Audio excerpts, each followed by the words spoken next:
Namo Vishnupadaya Radhikaya Priyatmane Shri Srimad Bhaktivedanta Narayana Namaste Shri Krishna Lila Katane Sudakshan Avdhari Madhuri Gunashayuktam Param Parenyam Purusham Mahantam Narayanam Tam Shirasa Namami Tridardinam Bhakta Shiro Manincha Shri Krishna Padabda Dhritai Karidi Chaitanya Lila Amrita Sarasaram Narayanam Tam Satatam Prapadi Tavavasmi Inadivami Tvavina Iti Vinyayaraditvam Nayamancharanantika Mahagranta Javadharma aqui, de Srila Bhaktivinoda Thakur. Então, como todo mundo está acompanhando o Javadharma, né, todo dia lendo, a gente vai entrar, desculpa, no 9º capítulo intitulado Nitya Dharma, Ciência Material e Civilização. Então, teve uma perguntas e respostas sobre comportamento Vaishnava, no capítulo anterior, né? E agora a gente vai ver o comportamento Vaishnava mesmo, com Lahiri Mahashaya. Então, todo mundo se lembra do Lahiri Mahashaya, né? Que é que a pessoa que cantava, já era pessoa, ele cantava muito belamente, ele aprendeu em Nova Delhi essas técnicas de canto e tudo mais, e ele era um pouquinho orgulhoso, mas aí, à medida que ele foi convivendo com os Vaishnavas, ele foi se transformando, largou aquele orgulho e virou uma pessoa bastante renunciada, né? Então, esse capítulo começa assim, né?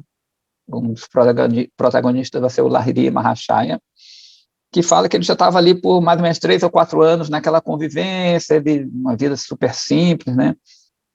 Uma tira só de roupa, assim, bem simples. Ele não usava nem sandálias, nada, né? Começa descrevendo, ele escrevia Dandavata Pranamas, né? São reverências às Vaishnavas, toda vez que encontrava o nome Krishnanama não saía da sua boca, estava sempre cantando. Quando a gente fala cantando, né? Recitando, proferindo o nome. Então, bem legal. Ele começa assim, né? É um resuminho. Então, ele fala assim, da filosofia dos Vaishnavas de Sri Godruma, Lahiri Mahashaya tinha entendido que o princípio essencial é o desapego dentro do coração, e não você adotar as vestes de renúncia, né, de um renunciante. A fim de minimizar suas necessidades, ele seguia o exemplo de Sri Sanatana Goswami, né? Sanatana Goswami, ele pegou um pano, cortou, e ele usava como um calpina é como se fosse uma tanguinha, né? E um mantinho só. Mesmo assim, ele não abandonou, né, o seu cordão sagrado, nem como os Goswamis, né? Eles não abandonaram a Tulasi e tudo mais, né? Até umas pessoas pensam, né, que não precisa usar isso, aquilo, pereréu.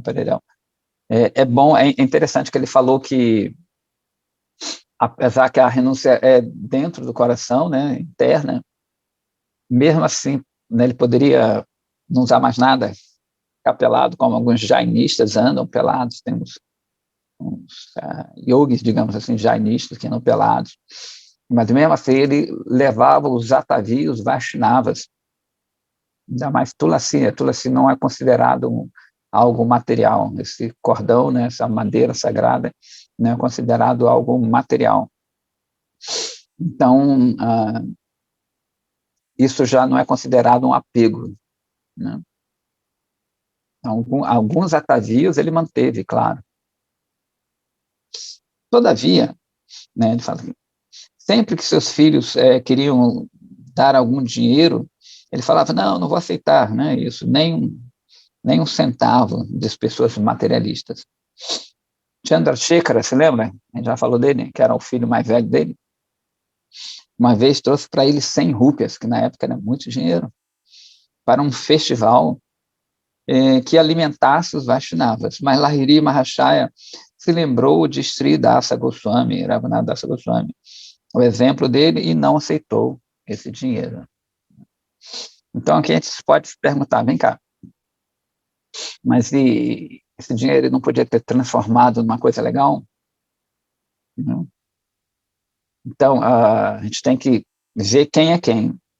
Ele está no papel de renunciado ali, né, completamente vivendo da misericórdia de Krishna, um pouco até retirado eles, né?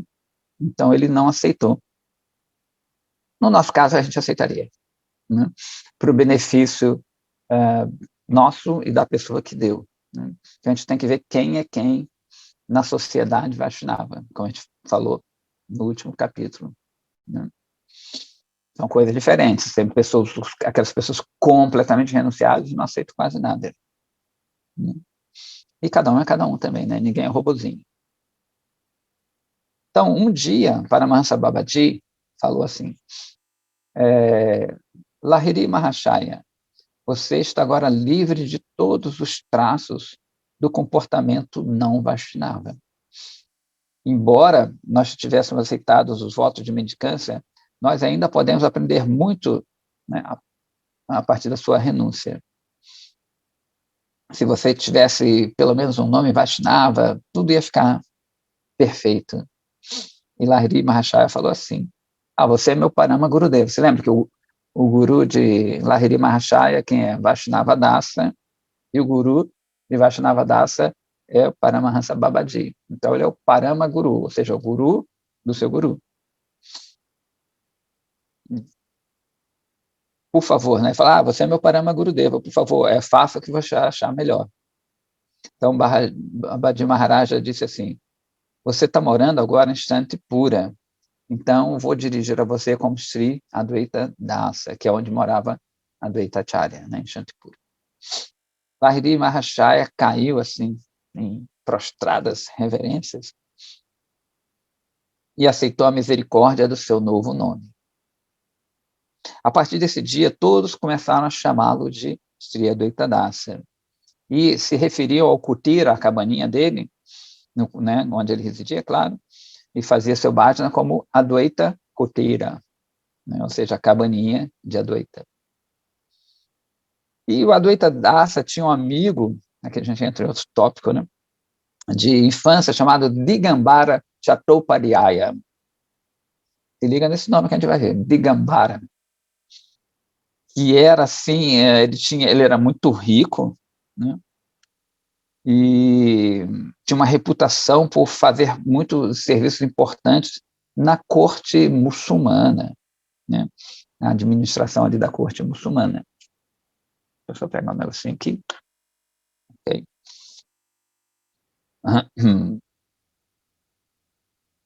Ok.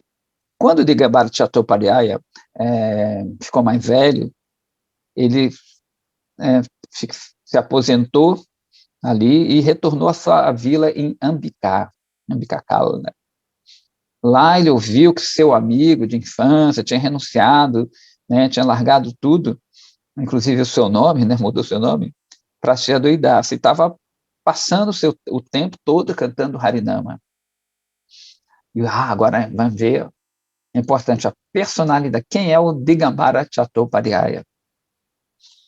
Ele era o adorador dogmático da deusa Durga, e ele tampava os seus ouvidos quando ele ouvia o nome de um Vaishnava.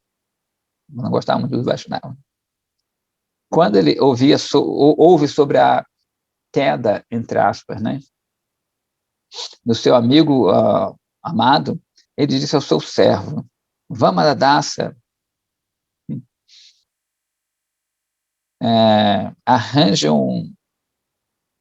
arrume um barco imediatamente, eu vou direto para Godruma. É até um pouco irônico que o servo dele se chamava Vamana Dasa, que é um nome Vaishnava. A maioria dos Vaishnavas eles vão ter essa terminação Dasa ou Dasi, né? Ou seja, servo ou serva, respectivamente. ver os Vaishnavas as pessoas que não são Vaishnavas, em geral, são assim, Yogananda, Brahmananda, Achyutananda, mas não tem o Dasa. Sempre tem esse negócio do Ananda, Ananda, Ananda, né, que é o prazer, né, para eles, né, na concepção deles, no prazer em si mesmo.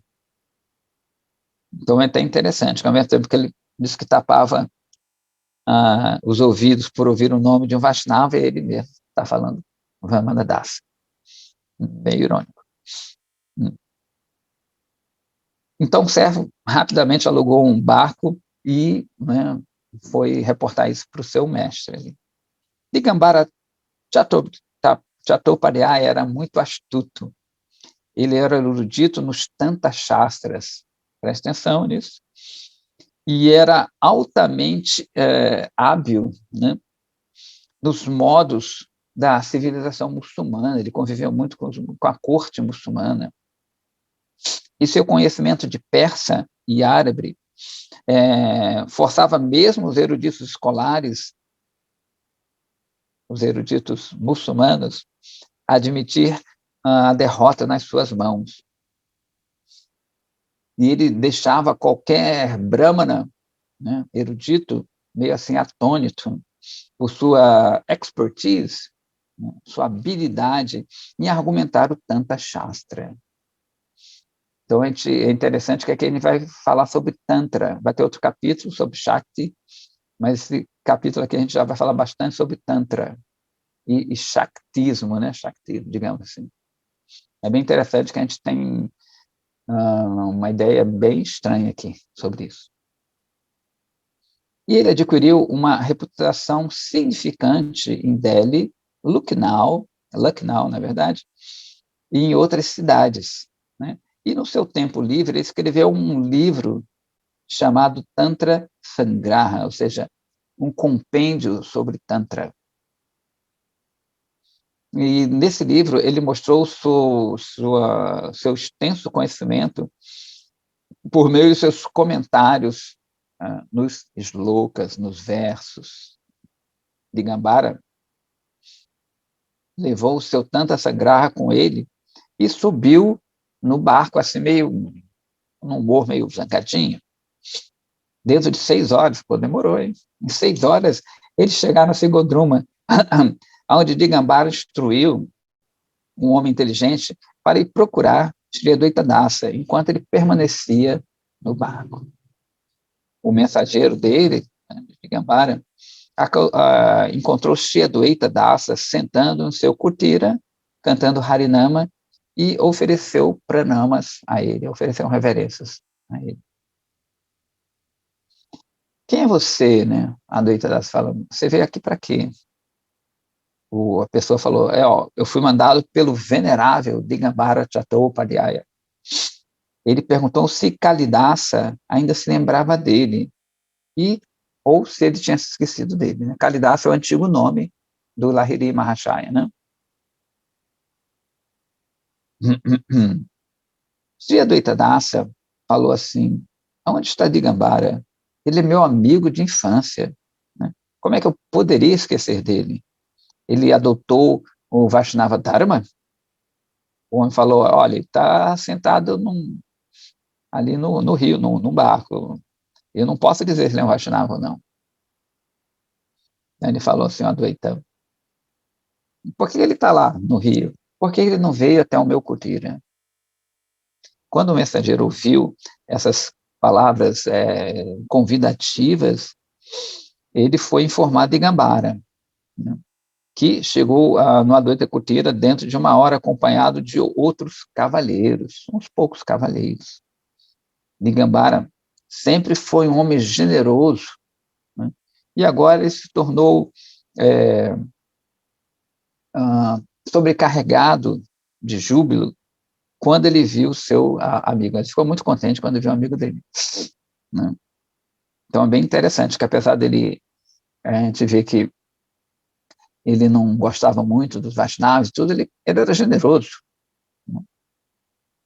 E muita gente confunde bondade com espiritualidade também. Né? A pessoa pode ser extremamente generosa, ajudar muitas pessoas, o que também é muito relativo, né? O que é ajudar? A gente vê na Gita, tem vários tipos de caridade, né? Nos 3 gunas. Então, às vezes, a gente até acha que está fazendo uma coisa boa, mas não está, né? Tem que ser muito cauteloso em fazer isso.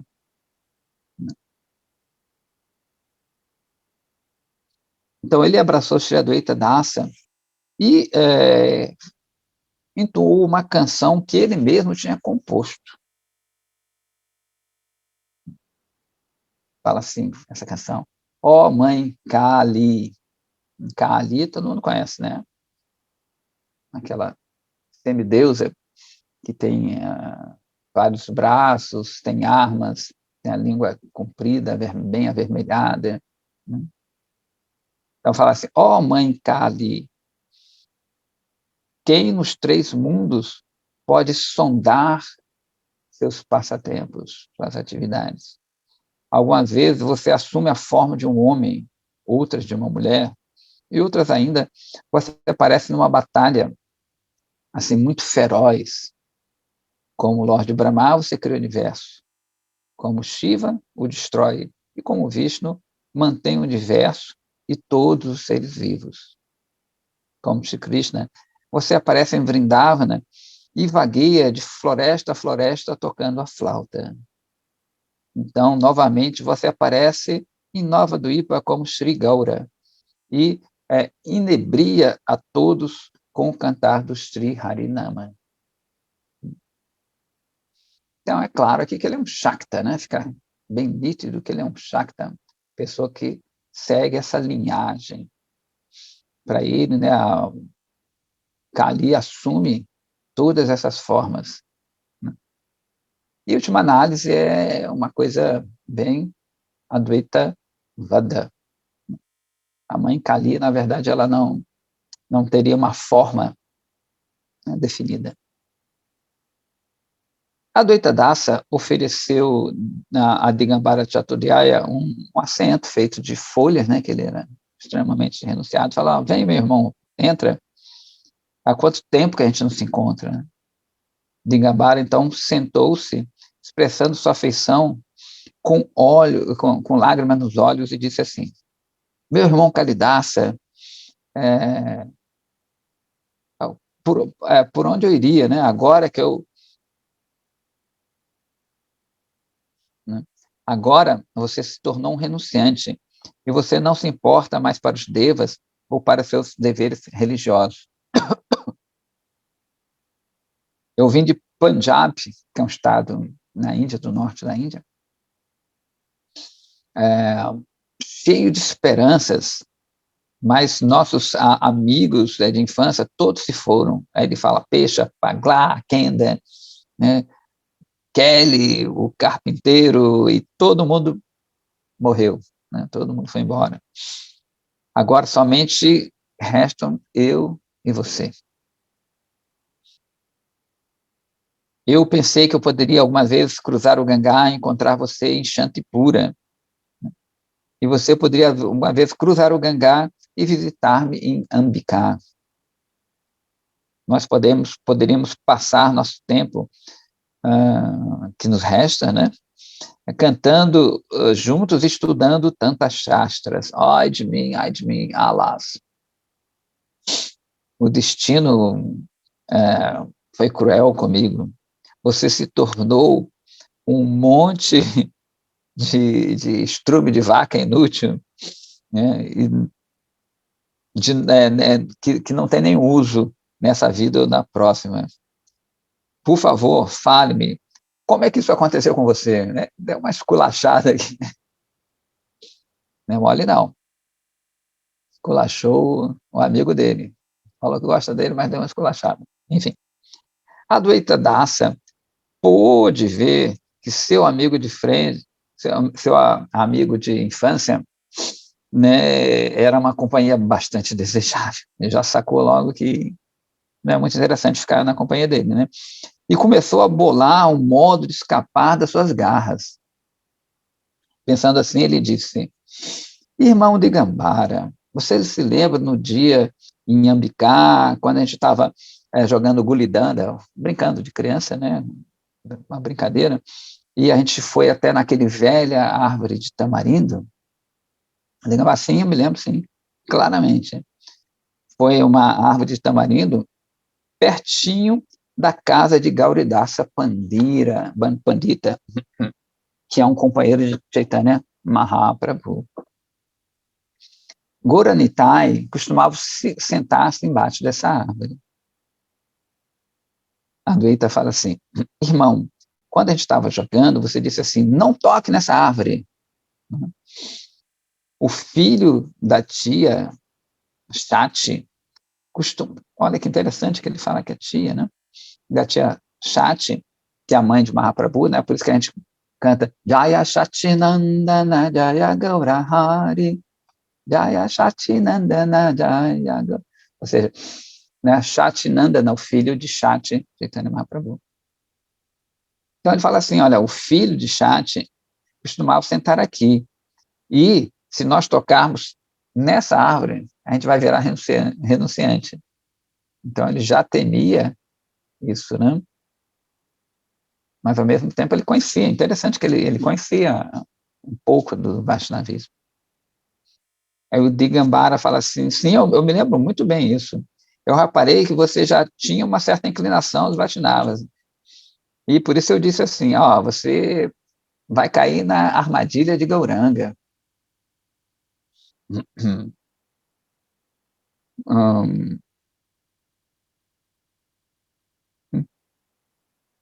E o Adwaita fala assim, irmão, realmente essa é a minha natureza. Naquela época, eu estava prestes a cair nessa armadilha, mas não, mas agora realmente eu caí nela.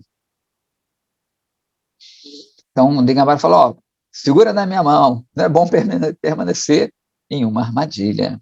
A Adwaita diz assim, irmão, eu estou muito feliz aqui nessa armadilha aqui, e eu oro para permanecer para sempre nela. Apenas toque uma vez nessa armadilha e você vai ver por si mesmo como é bom isso aqui. O Digambara fala assim, olha, eu já vi tudo. Isso parece assim como ser felicidade no começo, mas no fim é só decepção. Né? Aí o Adwaita fala assim, e sobre a armadilha que você se encontra? Né? Você espera obter grande felicidade no final? Não se iluda. Digambara fala, olha, nós somos os servos da deusa Mahavidya, que é outro nome de Durga, Mahavidya. Nós desfrutamos agora e também vamos desfrutar mais tarde. Você pensa que você é feliz agora, mas eu não vejo que você é nem um pouco feliz. Além do mais, não existirá limite para o seu sofrimento no final. Eu não posso entender por que alguma pessoa se torna um Vaishnava. Veja, nós desfrutamos comendo carne, peixe, nós nos vestimos bem e somos mais civilizados que os Vaishnavas.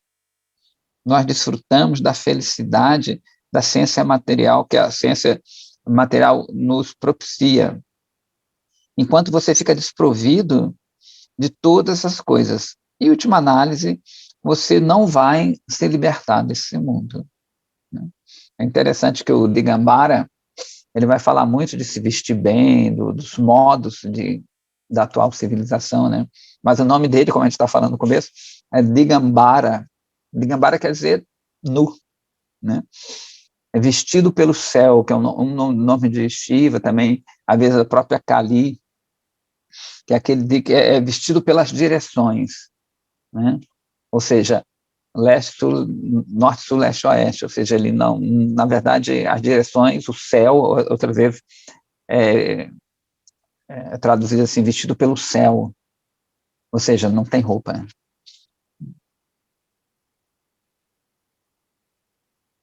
E ele falando da roupa e tudo, né? É bem irônico também. Tem duas coisas irônicas já nesse capítulo, interessantes. E a Adwaita fala assim, irmão, por que você clama que não vai existir liberação para mim, né, no final da minha vida? Digambara fala lá, ninguém, mesmo o Senhor Brahma, Vishnu ou Shiva, podem obter salvação se eles são indiferentes à mãe Nishtarini, que é outro nome de Durga, né? Já viu Mahavidya, Durga Nishtarini. Nishtarini é aquela que possibilita você cruzar o oceano da vida material, né? Aquela que te liberta desse mundo. Ele continua, mãe Nishtarini é o poder primordial. E ela manifesta Brahma, Vishnu, Mahesha, Shiva, né? Mahesha Shiva. E, depois disso, ela mantém todos por sua potência ativa. Então, ele começa já a falar alguns princípios do Tantra. É óbvio que tem várias ramificações do Tantra, né? A gente vai falar aqui bastante, porque na época, até hoje, né, na Bengala, que depois se divide em Bangladesh e Bengala mesmo, ocidental, né? Ou seja, a parte oriental da Bengala é tomada pelos muçulmanos, né, e vira Bangladesh.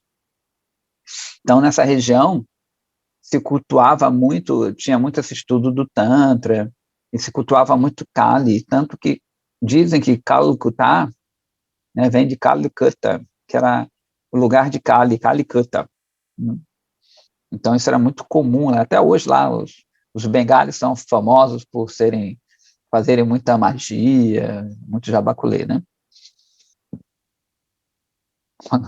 É meio costume assim na Índia, todo bengali sabe fazer uns negocinhos. Então, assim, quando ele, então, ele, né, fala agora dos princípios, um pouco dos princípios do Tantra. Quando a mãe deseja, tudo entra de novo no seu ventre, que é o container, o repositório que contém todo o universo. Você já adorou a mãe para invocar a sua misericórdia? A Adwaita fala assim, mãe Nishtarini é uma entidade consciente ou uma matéria inerte? Digambara fala assim, ela é a consciência personificada e possui como é que é o nome? Um livre-arbítrio, um desejo independente. Ou seja, ela é independente. Então, de novo, né? Ela é a consciência personificada, olha que interessante, e possui um desejo independente. Ela é independente. É pelo meio do seu desejo, somente por seu desejo, que o espírito é criado. E a Adwaita fala assim, o que é Purusha e o que é Prakriti? Ou seja, o que é espírito e o que é matéria? Digambara. Os Vaishnavas ocupam-se somente em Bhajana, e eles não têm um conhecimento profundo das verdades filosóficas. Também isso é bem comum, né, para quem vive nesse meio espiritual, né, esotérico. Eles acham que Bhakti é só cantar, né, com só emoção, não estuda. Não? É bem interessante isso também. Embora Purusha e Prakriti manifestem-se como dois fenômenos, eles, na verdade, são um, como duas metades de um grande bico. Se você tirar a parte de fora, aquela pelinha do grande bico, vão existir duas metades ali. Mas, se você manter essa pelinha, você vai ver que é só um tiqui, só um grande bico. Purusha é consciente e Prakriti é inerte. Quando o consciente e o inerte emergem em uma substância sem ser diferenciada, isso é conhecido como Brahma. Né? Então, essa é a filosofia lá dele, né? De novo, né?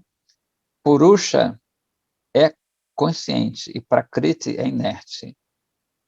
Quando o consciente e o inerte emergem-se numa substância igual, sem ser diferenciada, ela é conhecida como Brahma. Sua mãe é Prakriti ou Purusha? Quando ele está falando da mãe aqui, mãe Nistarini, tá? Algumas vezes ela é feminina e outras vezes é masculina. Então, se Purusha e Prakriti são como duas metades de um grande bico coberto por uma pelinha, quem é a mãe e quem é o pai? Ah, você está fazendo perguntas filosóficas. Muito bom, muito bom. Né? O fato é que a mãe é Prakriti e o pai é consciência, Chaitanya. Então, ele meio que já, né, meio que foi uma coisa meio contraditória aqui. Ele fala que a mãe é Prakriti, mas ele aqui lá em cima ele falou que ela é consciência personificada. Né? Enfim, já confundi um pouco aqui a gente, né? E quem é você? A Adwaita fala assim. Aí ele cita um verso, Pashabandha Bhaved Jiva Pashumukta Sadashiva. Né? Esse verso quer dizer, quando alguém está preso pelas cordas de Maya, essa pessoa é uma diva. Então, é muito similar à filosofia Advaitavada. E quando uma pessoa se livra dessas amarras, ele é o senhor Sadashiva, é Shiva. Então, é mais ou menos uma filosofia Advaitavada, só que eles levam em conta um casal divino, também, que é Shiva e Prakriti. Shiva e Sati, Shiva e Parvati. Tudo bem? Meio, às vezes, complicadinho, mas tudo bem. A Adwaita fala, então você é espírito ou matéria? Eu sou espírito, né? Sou espiritual. E a mãe é matéria. Opa, de novo aqui. Ele falou que ela era consciência personificada. Opa, então já se contradiz de novo, né? Quando eu estou preso, ela é mãe. Quando eu estou liberado, ela será minha esposa. Né? Ou seja, quando ele é diva, né, no conceito deles, e quando ele está aqui, né, um ser espiritual preso na matéria, ele vai chamá-la de mãe, vai ter uma relação, vai ter uma relação de mãe. E quando ele se liberta, ela seria a esposa dele, ou seja, ele se tornaria Shiva. Né? Muito doido isso aqui, né? A Shivoham, não tem Shivoham, eu sou Shiva, Shivoham, Shivoham. Tem uns grupos que repetem esse mantra, eu sou Shiva, sou Shiva, sou Shiva. Mas esse Shiva também, para eles, não é muito personificado, como ele está falando aqui, né? Shiva e Mãe Nistarini, eles são unos como o grão de bico. Né? A gente tem uma coisa parecida, porque a Radha Krishna também são considerados como um grande bico nesse sentido. Mas tem umas coisinhas diferentes. Né? Primeiro que a gente nunca considera Radharani como mãe, né? E nem que a gente vai se tornar Krishna. Então a Adwaita fala assim, que maravilha! Agora toda a verdade foi exposta, sem nenhuma dúvida. A pessoa que é sua mãe agora vai se tornar sua esposa mais tarde.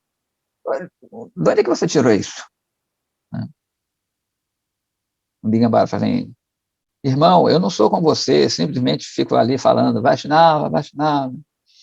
Eu adquiri esse conhecimento por ficar na companhia de inúmeras pessoas liberadas, como sannyasas, brahmacharis, tântricas, né, que são as pessoas que seguem o Tantra, e por estudar tantas shastras dia e noite. Se você desejar, posso fazer com que você fique assim expert nesse assunto. A Adwaita Dasa pensou para si mesma, que horror, né? Que chato isso aqui. Mas ele falou assim, muito bem, por favor, explica uma ideia para mim. É interessante que você lembra que a gente falou do Vaishnava Behavioral, Vaishnava, o comportamento Vaishnava, no capítulo anterior, né? Então ele está, Advaita Dasa, na verdade, ele não está interessado em bate-boca, nessas coisas, né? Ele quer cantar o santo nome dele, tranquilo, falar ali. Mas aí o amigo dele está sendo polido e debatendo ali, né? Mas ele, tipo, tem que aguentar esse cara aqui, né? Então a gente pode ver muito isso, né? Às vezes, a gente mesmo, né? Eu acho que já experimentou isso, eu já experimentei.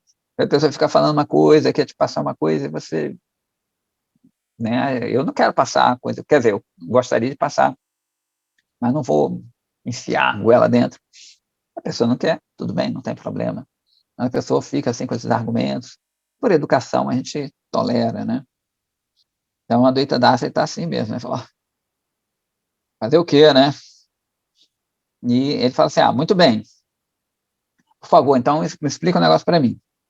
O que é civilização e o que é ciência material, né? Que ele traduziu de Prakritika Vijnana. Esse nome é legal porque ele vai falar muito sobre isso.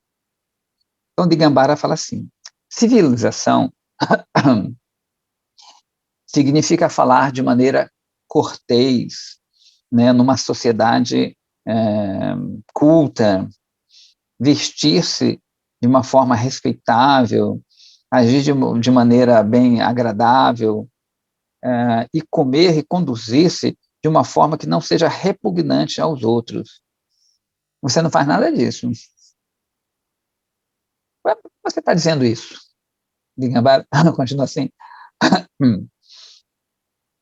Você não é uma pessoa sociável, você não se mistura com os outros. Os Vaishnavas nunca são... Os Vaishnavas nunca aprenderam o que significa ser prazeroso, né, aos outros, com palavras doces. Eu não sei se isso me parece mais um elogio. Tão logo eles põem os olhos nas pessoas, eles mandam ele cantar Harinama. Por que não existe lugar para outra discussão civilizada? Qualquer uma que veja os seus atavios, sua roupa, né, não vai ficar inclinado a sentar-se com você numa assembleia.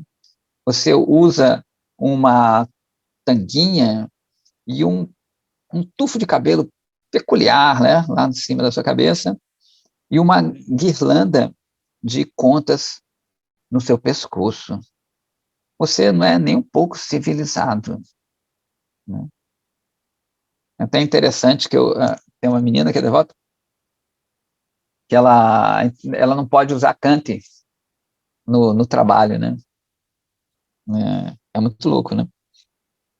A pessoa fala, não pode usar nada religioso aqui no trabalho, ela é vendedora, se não me engano, sei lá, mexe alguma coisa assim, não esqueci, e não pode usar certas coisas.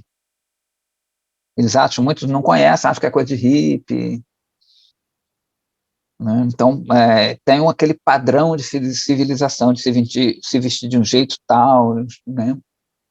Óbvio que muitos Vaishnavas eles se vestem para poder passar essa mensagem, né? Como a gente viu Srila Bhaktisiddhanta Saraswati Thakura, que fazia isso, muitas vezes ele quebrava certas regras que não são tão importantes para uma regra maior, que é você passar essa filosofia, né?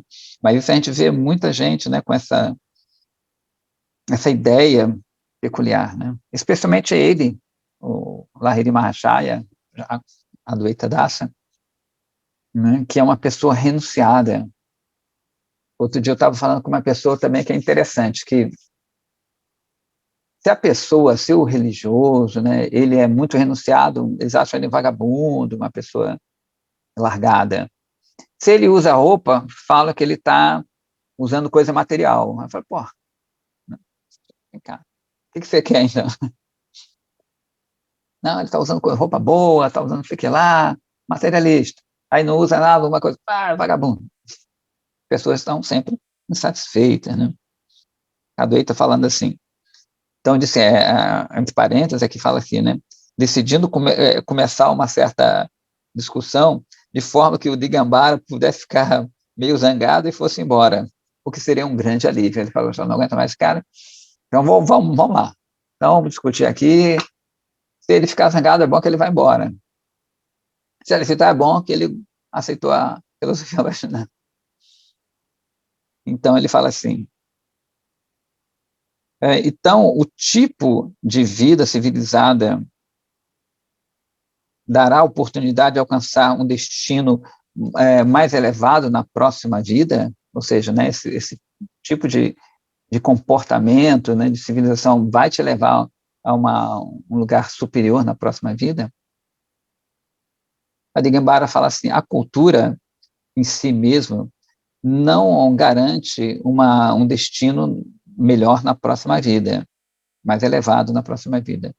Mas, né, como é que uma sociedade pode ser elevada sem cultura? Lembrando que cultura ela é completamente relativa, né? Cultura são hábitos de um povo. Então, a cultura X é completamente inferior, entre aspas, né, para quem vive na cultura Y e assim por diante. Né? Na China come cachorro, aqui a gente acha um absurdo. Por quê? Porque o cachorro ele é muito próximo da gente. Então, a maioria das culturas vão se basear em Ahamameti, né? Eu e meu.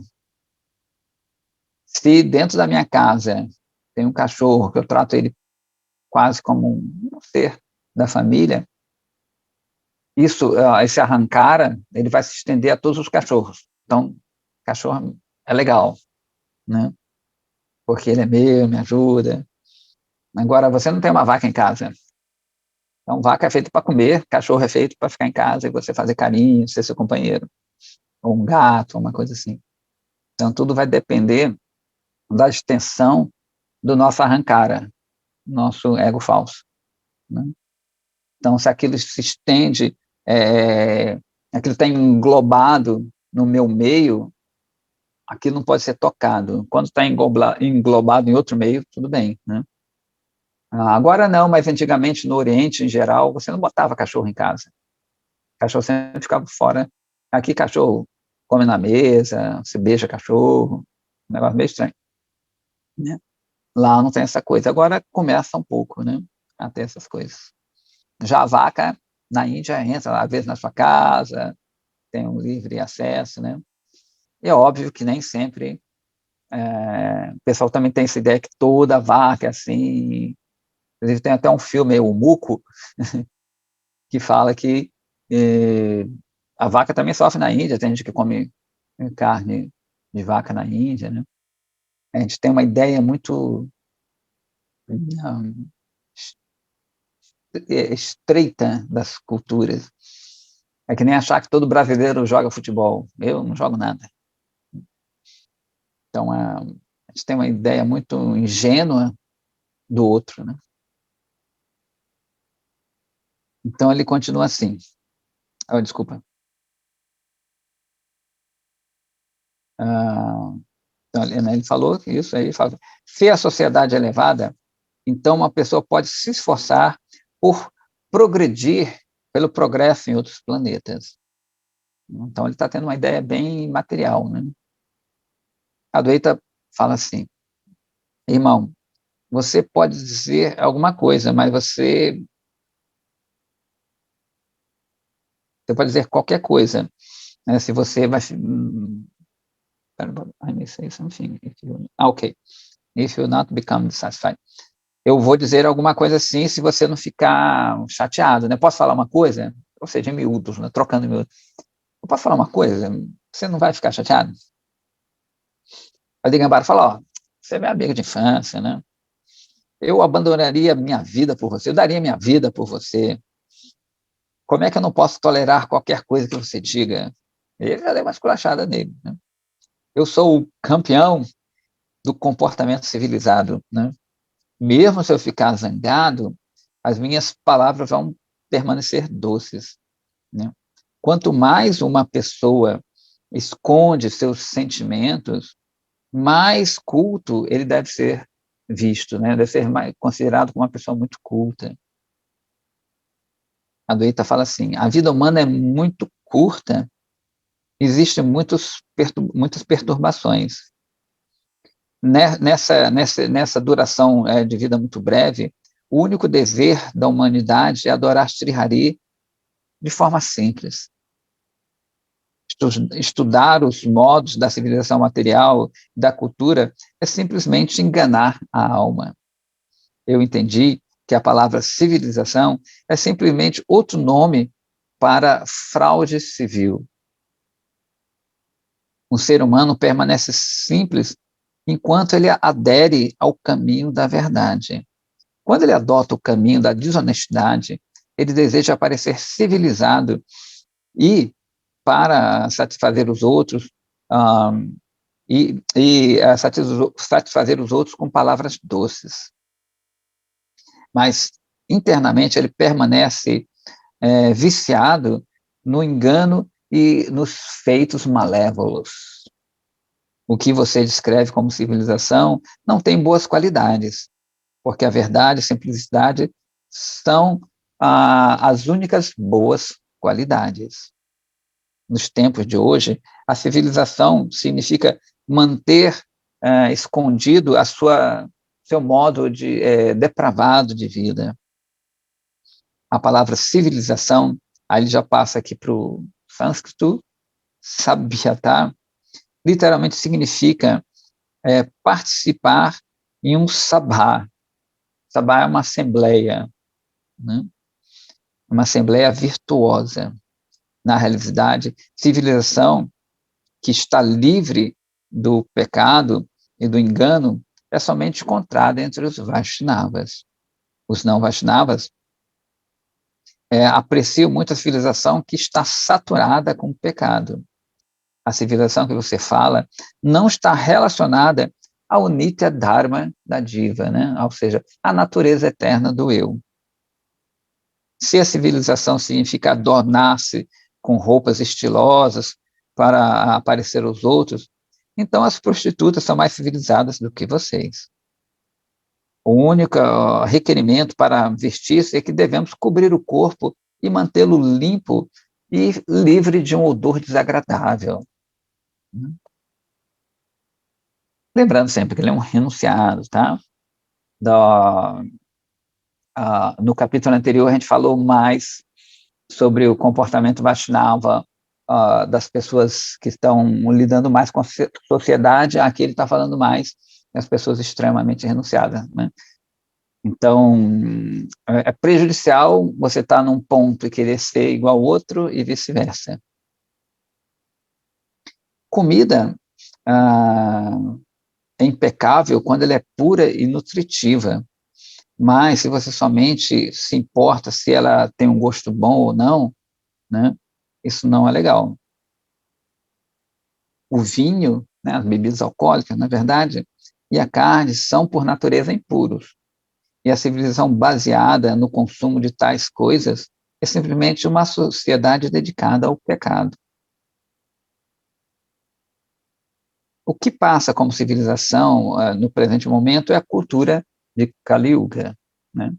Lembrando sempre que tem Kali e Kali, né? Kali é a deusa, Kali é o regente dessa era.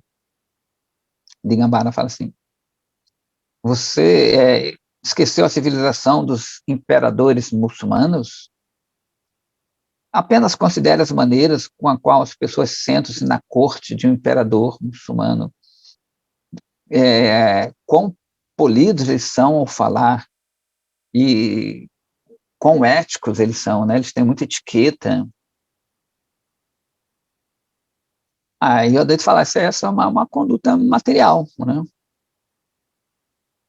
Quão deficiente, na verdade, é um homem se ele não se atém a essas formalidades externas. Irmão, você serviu na corte muçulmana por muito tempo, de forma que você ficou parcial a esse tipo de conduta. Na realidade, a vida humana somente se torna civilizada quando ela fica livre dessas atividades negativas. O suposto avanço da civilização em Kali Yuga simplesmente significa um aumento dessas atividades negativas. Isso não é nada mais do que hipocrisia. Então é interessante, né, que as pessoas, às vezes, elas são muito educadas externamente, falam muito bonito, é que nem político, né? A sua senhoria, a sua eminência, tudo, as pessoas, elas roubam, enganam os outros, mas tem no linguajar, né, ó, você não vê o decoro parlamentar, não sei o que lá, tem todo mundo de terno, todo mundo falando bonito, mas por dentro, todo mundo podre, né? Então, muitos artistas também, que, né, se vestem muito bem, nem sei se vestem muito bem, mas de forma cara, tem carros bonitos, muita joia, muita bacana, mas por dentro tem uma vida muito louca, né? E todo mundo adora isso, né? Todo mundo reverencia, luta por eles, morre por eles, repete o comportamento, tenta repetir, né? Porque eles não têm opulência para isso. Isso é muito ruim. E o Digambara continua assim, continua. Olha, a educação moderna, desculpa, a pessoa educada, né? Ela concluiu que a civilização significa humanismo e que aqueles que não são civilizados não são seres humanos. O primeiro sinal da civilização moderna é vestir as mulheres, ele botou até, de uma maneira sofisticada, né? E usar ornamentos para esconder suas falhas.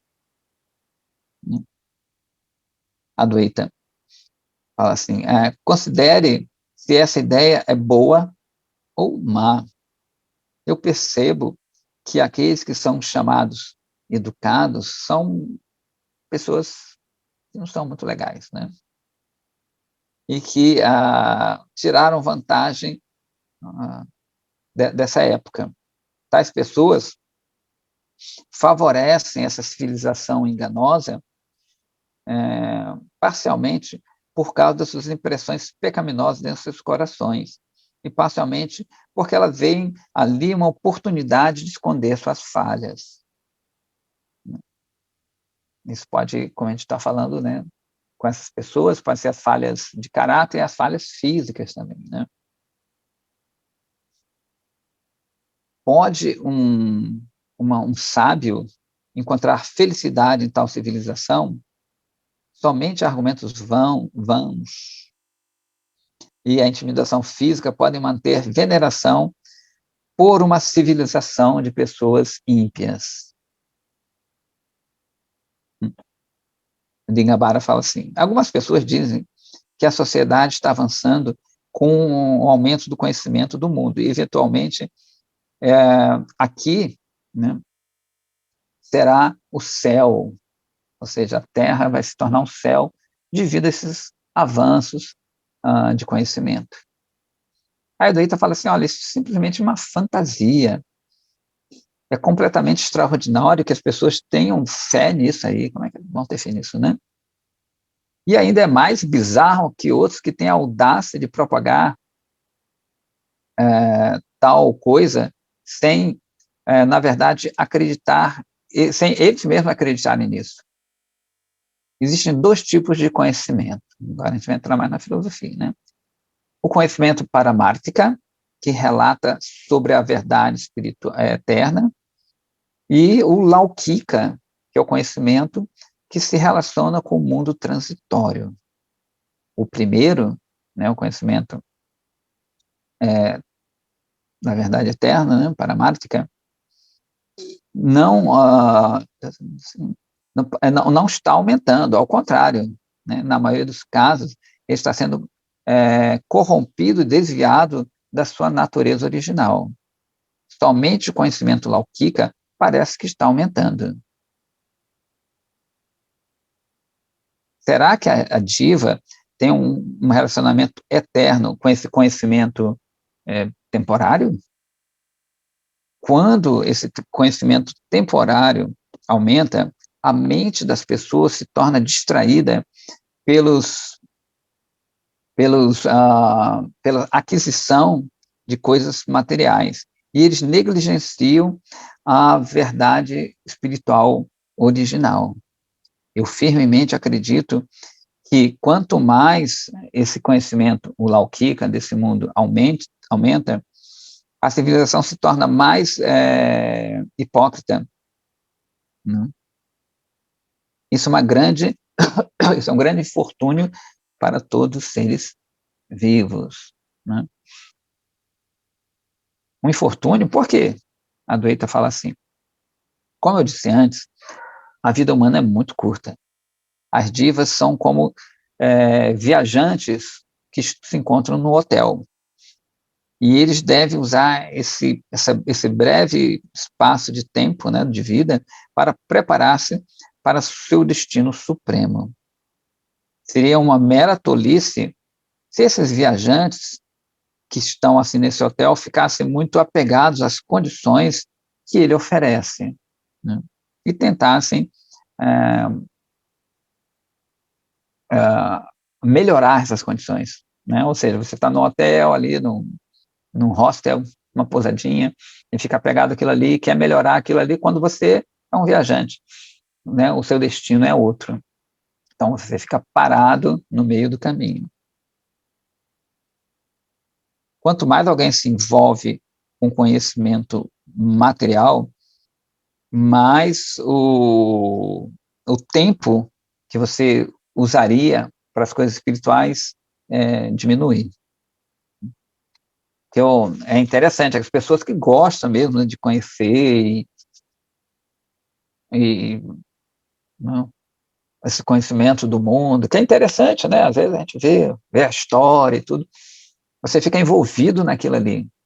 Você se torna uma pessoa muito culta, de repente muito agradável no meio social, né? Você vai assim, está com as pessoas, aí quando você mostra aquela cultura, eu viajei muito por todo mundo, conheci civilizações diferentes, é muito agradável, né? Numa roda de amigos, você é mais ou menos o centro da atenção ali.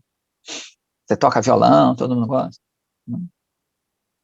Então, e é uma coisa que não é, para a visão material, não é uma coisa ruim, ao contrário, né?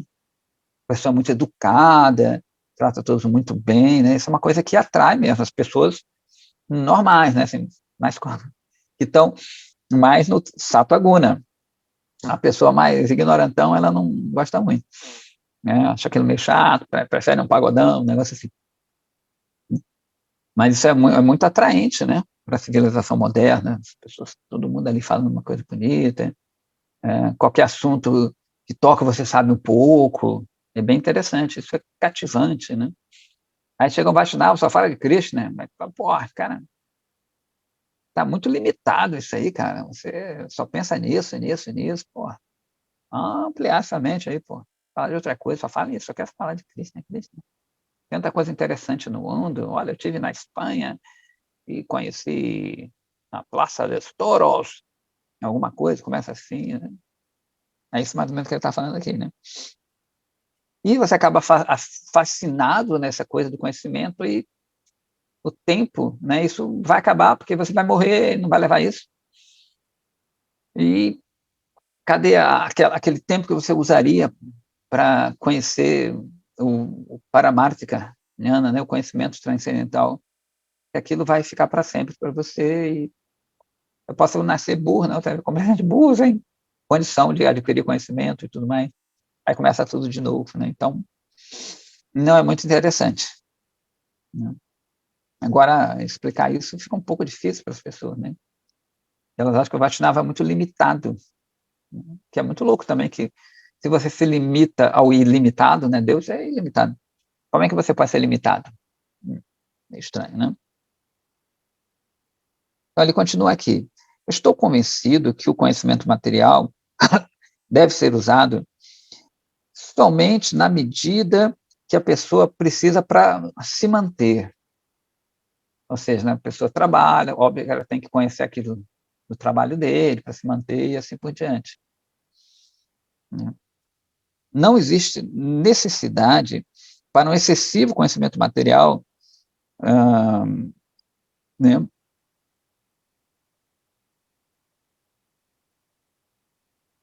Então, de novo, não existe necessidade para excessivo conhecimento material e sua companhia, a civilização material. Por quantos dias a mais, né, esse brilho ele vai se manter? Ou seja, né, por quanto tempo isso vai durar, como a gente estava falando antes? Digambara fala assim, eu vejo que você caiu nas garras da renúncia obstinada, né? Está vendo que ele está ali firme no propósito dele. Então, me fala uma coisa assim, qual é a função, então, da sociedade? A Adwaita fala assim, isso depende da composição de uma sociedade em particular. A função servida né, pela sociedade dos Vaishnavas é altamente benéfico para as divas. Porém, uma sociedade de não Vaishnavas, uma sociedade meramente secular, material, né, não tem uma função útil. Mas, tá bom, chega disso, cansei.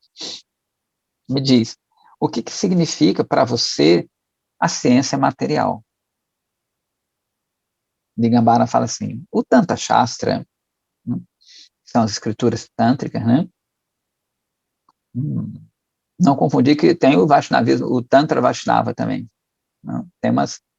Tantra, na verdade, às vezes quer dizer urdidura, né? Ou seja, uma coisa que se entremeia uma na outra. Tantra, às vezes, quer dizer livro, tem vários significados para a palavra Tantra, né? E o Tantra Vaishnava, em geral, mexe mais com as práticas de adoração, essa prática mais ritualística. O Tantra Shastra delineou muitos tipos de ciência material, que a gente vai chamar de Prakritika Vijnana. A ciência material inclui qualquer conhecimento, habilidade ou beleza que são encontradas no mundo material, assim como várias ramificações do conhecimento, tal como a ciência militar, a ciência médica, a música, a dança e a astronomia. Prakriti, ou seja, a natureza material, é o poder primordial e, por sua própria potência, ela, Prakriti é feminino, né? Manifestou esse universo material e toda a variedade contida nele no universo.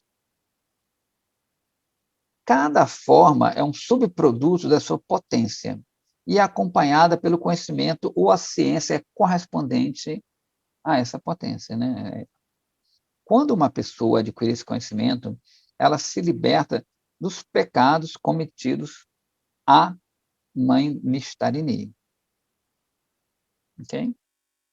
Os Vaishnavas não procuram este conhecimento, porém nós, Shaktas, vamos obter liberação por força disso, de conhecer tudo o que acontece no mundo. É mais ou menos parecido com a ciência, né? Ele quer dissecar, conhecer como tudo funciona, como esse mundo funciona, é bem parecido com a ciência. Em geral, chega a um certo tipo, às vezes, de niilismo, né? E não acreditar na divindade. A ciência tem isso, porque ela vê o mecanismo de tudo e ela vê que aquilo parece que acontece meio automático. Não existe alguém que controla as nuvens, né? Alguém que controla a chuva. Para eles é uma ocorrência automática de prótons e elétrons e coisas químicas que acontecem, né? Reações químicas, físicas que acontecem aquilo ali e que não tem alguém controlando tudo isso, né? Eles não conseguem botar in vitro alguém, né? Aquela pessoa que está controlando tudo isso. Para ele é uma coisa meio automática pelas forças da natureza. Agora ninguém explica, né? De onde vêm essas forças, né? Se isso é uma coisa aleatória, não fica muito bem explicado, né? Então é mais ou menos parecido com isso aqui, né? Os Vaishnavas não procuram este conhecimento. Porém, nós, Shaktas, estou repetindo, obtemos liberação por força disso. Considere quantos livros foram escritos em consequência desse conhecimento pelos grandes nomes, tais como Platão, Aristóteles, Sócrates e o famoso Hakim. Quem conhece Hakim? Ninguém conhece Hakim. Né? Hakim é um poeta da Bengala, 1620. Até achei um ano assim, 1620, achei meio distante. Enfim, e diz que ele é um grande patriota, né? Ele cultuava muito a terra dele, né? O indiano é muito ufanista, né? Eles gostam muito a Índia sempre é melhor. Por um lado é bom, materialmente é bom, mas espiritualmente, no caso dele, parece ser até bom também, mas você fica muito apegado a ser um indiano, né? Assim como pode ser apegado a ser um brasileiro. Brasileiro é muito safo, a gente tem muito isso, né? Brasileiro se vê em qualquer lugar, ele é malandro, carioca é malandro, né? Quem que vai enganar o brasileiro? A gente tem esse orgulho, às vezes, velado, né? Que a gente se acha mesmo aquilo ali, né? Os americanos, né? Não, nós somos os donos do mundo, o italiano, né? Temos a melhor massa. Então, o Hakim é famoso para eles, né? Que quem conhece esse poeta Hakim? 739, ok.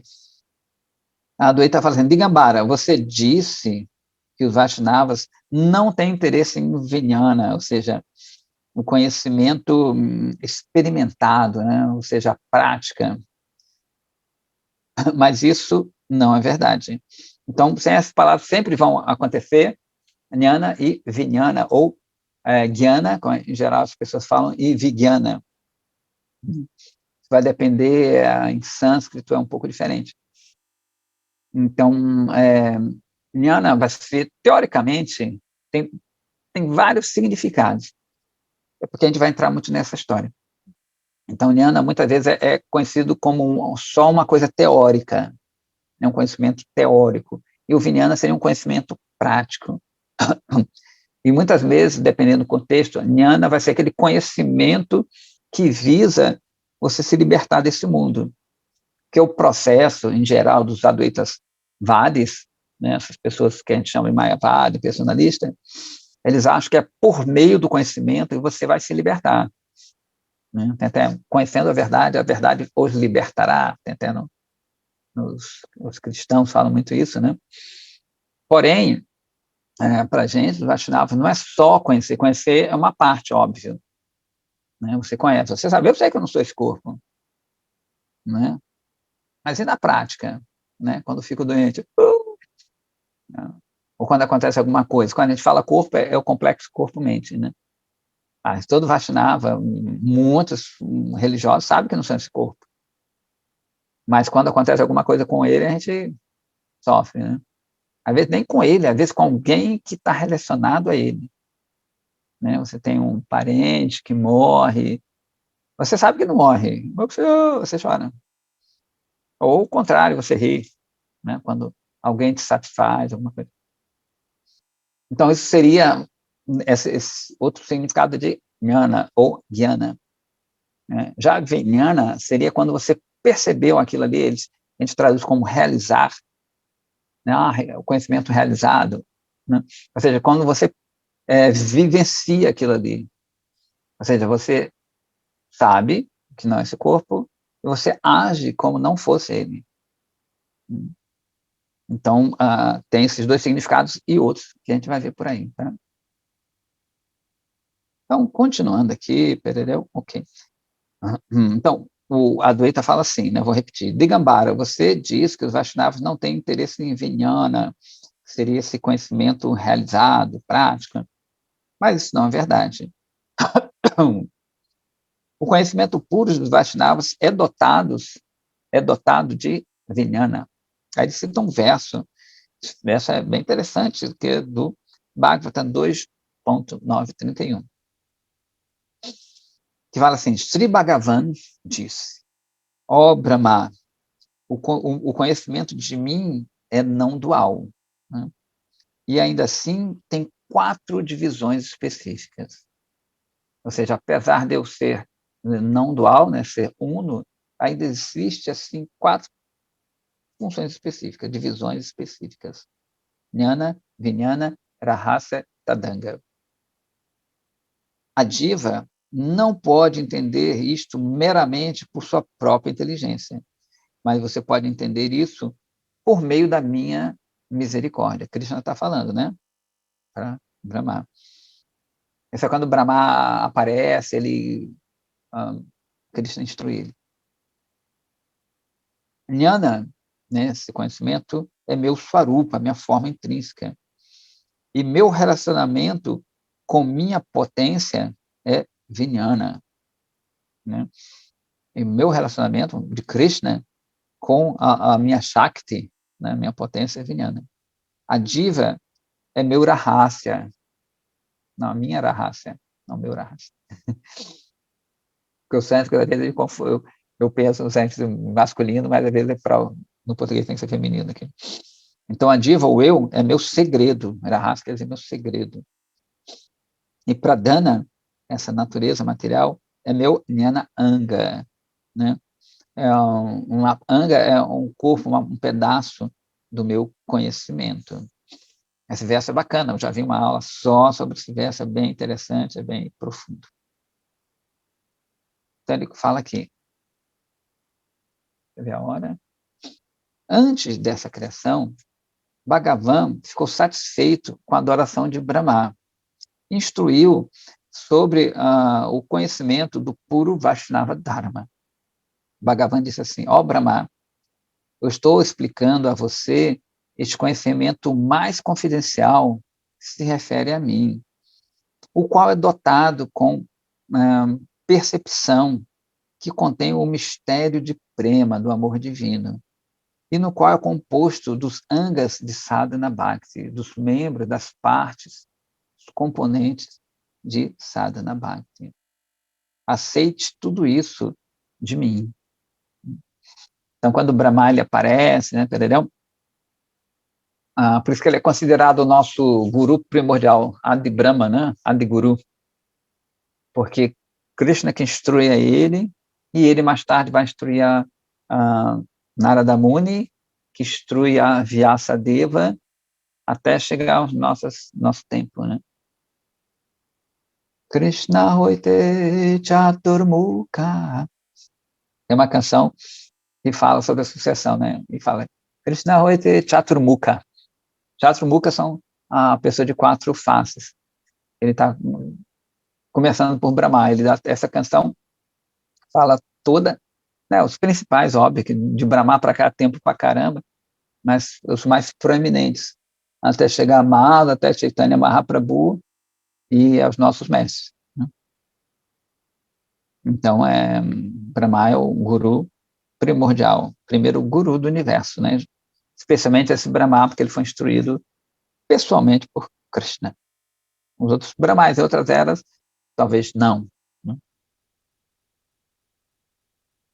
Digambara, existem 2 tipos de conhecimento, Shuddha Jnana, conhecimento puro, e Vishaya Jnana, conhecimento das coisas materiais.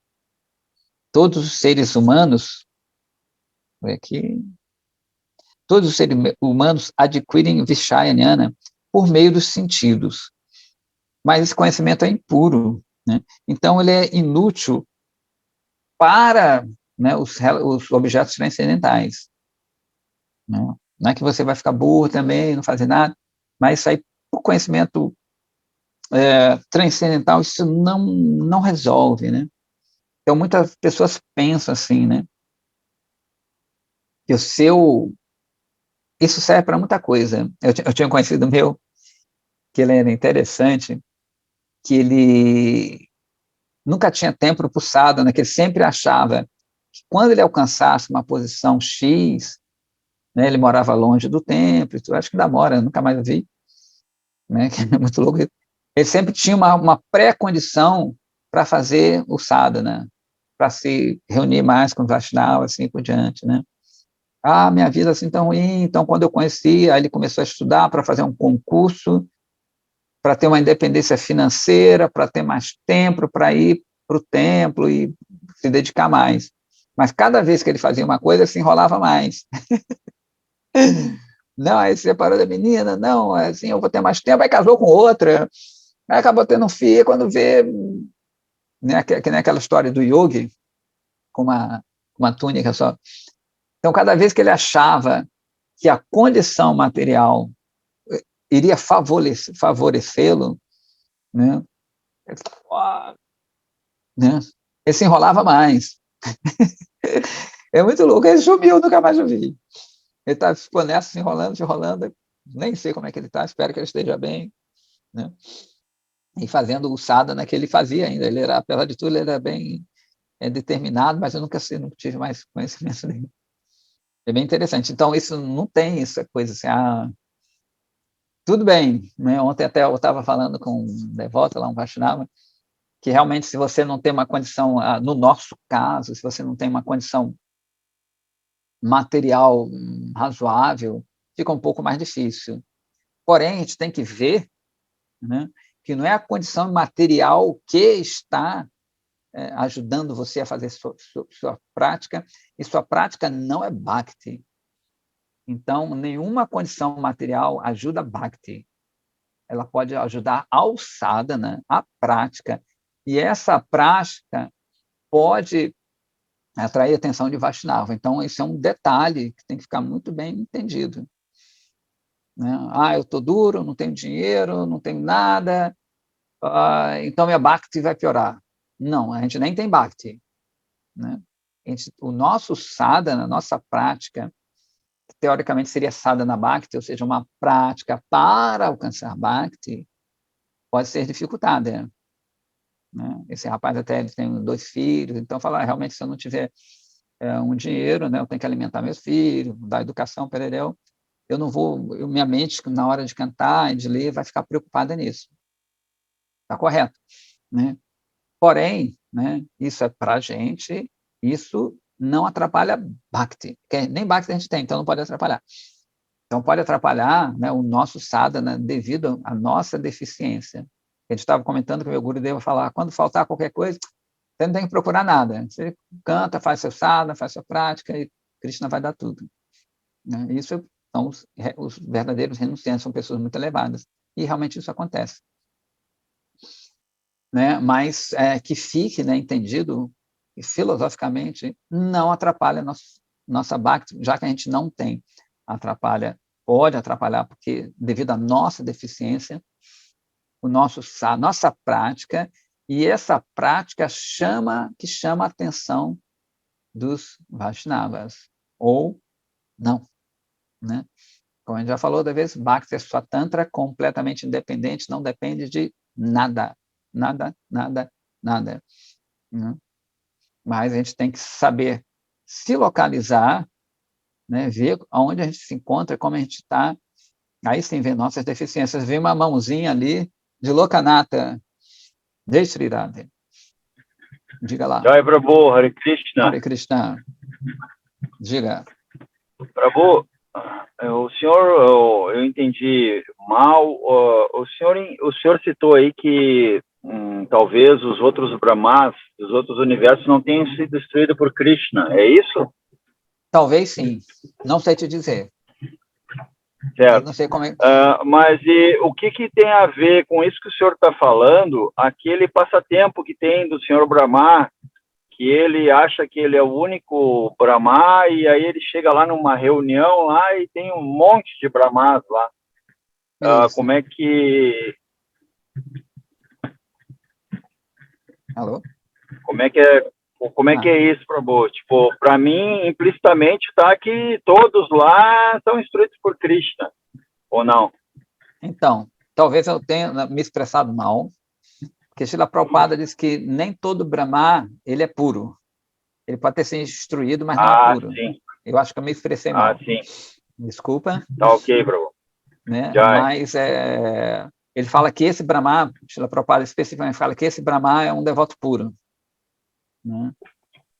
Mas, em geral, eles são muito elevados já. Qualquer Brahma é muito elevado, mas especifica esse. Então, parece que todos os universos, né, inclusive quando ele citou esse aí, quando eles chegam lá, né, o Brahma chega de 4 cabeças, chega lá, tem vários Brahmas, inclusive é dito que esse universo é o menor, que quanto mais Brahma tem cabeça, o universo que ele comanda é maior. Então, ele falou que realmente eles todos estavam lá na presença de Krishna ou de Vishnu, eu não me lembro exatamente dessa história, e eles não foram instruídos. Então, eu me expressei mal, foram instruídos, mas não necessariamente são puros, né? Como eu posso ser instruído pelo meu guru, e outra pessoa também ser instruída pelo guru, pelo mesmo guru, e uma ser pura, e eu não, né? Uma coisa é instruir, você ouvir ali, e não fazer aquilo ali. Né? Claro, mas, com certeza. Então, o que acontece em outro universo, na verdade, eu nunca li algo relacionado, até interessante isso. Eu nunca li nada relacionado a outro universo com outro Brahma. Né? Essa é uma das poucas referências que falam da gente, desses Brahmais. Mas eu nunca soube da história de um Brahma de 8 cabeças, 16 cabeças. Deve ter em algum lugar, eu nunca li, né? É até interessante, isso é até uma pergunta boa para quando vier aí um Swami fazer uma pergunta, como é que é, porque me falaram que as atividades dos universos, de Krishna, são muito parecidas, tem umas diferenças de época em época, de universo em universo, elas meio que se repetem, mas tem uns destaques, tem umas diferencinhas, né? Beleza. Sim, isso é uma curiosidade minha também há muito tempo, né, Prabhu? E uma hora dessa, se tiver oportunidade, eu vou perguntar para algum sábio. É interessante. Aí depois tu fala para a gente. Eu também. Já, Prabhu, Hare Krishna. Deixa ele lá. Bom, acho que a gente vai parar por aqui. Pergunta, desculpa, pode Prabhu, perguntar. qual é a pergunta que foi falada? Qual a diferença? Então, não, ele perguntou, porque eu falei que nem todo Brahma era puro, não sei o que lá, só que eu falei que foi instruído, que nem todo Brahma teria sido instruído por Krishna, né? Que eu meio que equivoquei. Na verdade, é que nem todo Brahma, segundo Srila Prabhupada, ele é puro. Eles podem ter sido instruídos por Krishna, né? Mas eu não sei como é que é o processo de outros universos. Aí eu citei que eu já li e já ouvi que são similares, o processo de criação é similar, mas tem outros Brahmais com outras características, com as físicas e talvez mentais, né, provavelmente, que controlam, entre aspas, os outros universos. E ele me corrigiu, né, dizendo isso, que na verdade, mas como é que é isso? Eu falei, não, realmente eu errei, eu devia ter falado assim, que são puros, né, porque esse Brahma desse universo é dito que ele é puro, ele é uma pessoa pura, tanto que ele é o nosso Adiguru, né, ele tem contato com o Mahaprabhu e tudo mais. Agora, outros Brahmas de outros universos, ou o próximo Brahma, né, de outro Kalpa, ou seja, quando esse Brahma ele morrer, se ele é puro, ele transcendeu o Pereréu, né? Então, o outro Brahma, que é um cargo, eu não sei se vai ter essa mesma característica. Entendeu? Sim. Então, a pergunta seria, né, se esse outro Brahma, né, vai ter ou não essas características, é isso? Qual seria a pergunta? A pergunta que ele fez, eu falei, quando eu estava lendo aqui, eu falei que nem esse Brahma foi instruído pessoalmente por Krishna. Né? Aí ele perguntou assim, vem cá, mas tem uma história que esse Brahma de 4 cabeças, Chatmukha, ele foi numa assembleia onde tinham vários Brahmais que estavam falando com Krishna ou com Vishnu. Aí eu falei, não, me expressei errado. Eu devia ter falado que esse Brahma é puro e os outros não se sabe, eu não sei. Porque Srila Prabhupada fala que nem todo Brahma ele é uma pessoa pura. Sim. Ela é uma pessoa muito elevada, mas nem é pura. Então, a pergunta dele foi essa. Aí eu retifiquei, dizendo que eu poderia ter falado de outra maneira, não me expressei bem. Aí já se desdobrou nesses outros Brahmais, a gente já conversou, a conversa já foi para outra coisa, relacionada a Brahma, né? Entendeu? Tá bom, Prabhu, obrigada. Nada, minha jovem. Então, acho que já são 8 horas já. A gente pode terminar por aqui, para não ficar... Jai Prabhu, gratidão, Hare Krishna. Eu que agradeço. Boa semana aí para o senhor aí, para todos aí. Igualmente. Jai Shri Radhe, para todo mundo aí. Radhe, Radhe. Jai Shri Radhe. Vamos ver. Obrigado, Prabhu. Obrigado, devotos. Hare Krishna. Boa semana. Hare Krishna. Bom dia. Boa semana. Hare Krishna. Haribo.